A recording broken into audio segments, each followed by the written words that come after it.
Hello guys! Kumusta? Ako si Red Quaresma at welcome back sa aking channel. At kung bago pa lang kayo sa aking channel, huwag niyong kalimutan na mag-subscribe at sipahin rin yung tiny bell button doon sa baba para updated kayo kung meron akong mga bagong video na i-upload dito sa aking channel.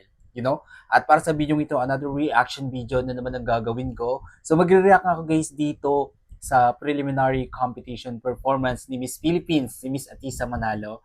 And sobrang excited ako guys na mapanood yung kanyang swimsuit performance. Kaya i-play na natin to. Without further ado, let's begin in 1, 2, 3, go. Tara, play na natin to. Alright! Na-excite ako. So, here we...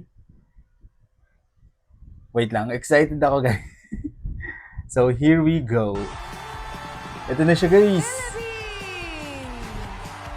Whoa! Launched a business at 21, expanding to 5 brands. Grabe, sobrang 100 plakado. plus nationwide branches.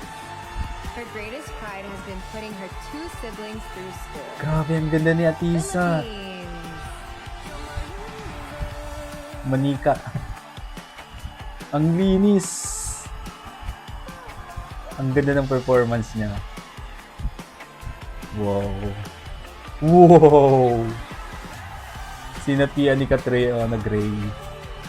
Isa pa guys. So, ito na.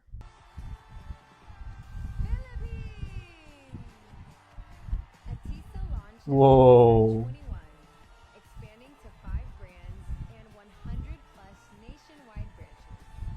Her greatest pride has been putting her 2 Grabe. siblings through school. Ganda ng pasarela niya, no?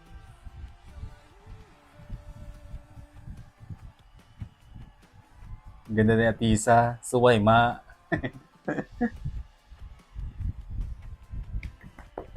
Galing. Wow, gusto ko yun yung kanya, yung pagka-pierce niya doon. Ang galing ni Atisa, no?